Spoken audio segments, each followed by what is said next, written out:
Buya, saya seorang suami beranak dua. Istri saya selingkuh. Dia mengaku dan bertaubat. Saya terima itu karena saya khawatir masa depan anak saya. Saya minta istri saya itu bersumpah dan ia pun mau. Apakah perbuatan saya ini benar dalam menyelamatkan rumah tangga? Sebab ada yang bilang saya gak ada harga dirinya karena masih menerima istri yang selingkuh. Mohon pencerahannya, Buya. Baik, naudzubillah. Istri selingkuh, subhanallah. Punya yang halal masih melakukan yang haram. Terhina, rendah, dia dikutuk oleh malaikat. Dikutuk semuanya. Rendah, wanita hina. Sudah punya suami yang halal, tak saja dia melakukan yang haram. Takutlah kepada Allah. Hina dan hina. Durhaka yang tidak bisa dikira-kira. Tidak ada kebaikan. Artinya apa?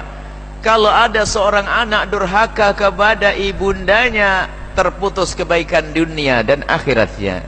Dan durhakanya seorang istri kepada suami melebihi durhakanya seorang anak kepada ibunya. Khianat. Rendah. Zina, selingkuh kalau betul. Zina, na'udzubillah. Lirik-lirik itu sudah mulai neraka sih. Sudah ngambil neraka. Semakin nengah, hati-hati. Baik. Kemudian setelah itu, jika terbukti misalnya dengan pengakuannya, maka pilihan ada dua bagi Anda. Jika Anda bisa mendidik dia, yang pertama. Yang kedua, Anda bisa menyimpan aib tersebut, hebat. Biarkan dia di bawah naungan Anda didik dengan benar dan Anda tutup aibnya. Tapi kalau Anda tidak mampu, takut kalau aku masih dengan dia nanti terungkap aibnya, maka cerailah dia tanpa disebutkan sebabnya. Tapi yang ketiga yang saya amati, bagaimana orang pada tahu? Anda cerita kali. Yang bertanya tadi, kok orang pada tahu? Bilang kamu orang tidak punya harga diri. Kok orang lain pada tahu? Anda cerita kali. Haram menceritakan. Kalau ada seorang suami menemukan istrinya berzina atau sesuai dengan pengakuannya, ada dua pilihan.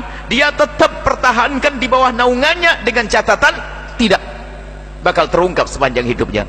Kalau dia khawatir karena mungkin emosi besar, pisah dengan diam-diam, cerai tanpa disebutkan alasannya. Sebab kalau disebutkan alasannya, mengumbar aib, dan itu hukumnya haram. Tapi tadi kok orang pada tahu lalu berkata kamu tidak punya pendirian. Kenapa kok bisa tahu? Siapa yang bercerita? Istri mungkin tidak bercerita, tapi Anda, awas hai para suami, musibah memang di rumah Anda. Kalau ada seorang suami di rumahnya ada wanita yang selingkuh, naudzubillah, musibah bagi Anda. Akan tapi angkat derajat dirimu dengan menutup aib istri. Kasihan dia, wanita rendah dia. Kalau tidak ada angkat, siapa yang mengangkat nanti? Ayo Anda angkat dia, Anda nasihati, berjanji untuk tidak mengulangi. Anda terus nasihati dan berjanji Anda untuk tidak mengulanginya. Anda untuk tidak mengungkap kejelekannya. Kenapa? Membongkar aibnya orang lain adalah dosa. Akan tapi sekarang kadang Masya Allah rebut, lalu cerita, angkat tangan, suamiku selingkuh, balas lagi, kamu juga. Waduh, habis. Pernah kejadian di mana kita?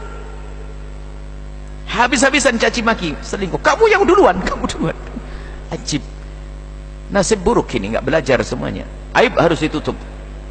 Itu dosa kepada Allah, dan takutlah kepada Allah hai para wanita, dan kaum pria juga. Berzina adalah rendah hina. Seorang mukmin yang bertakwa susah berzina.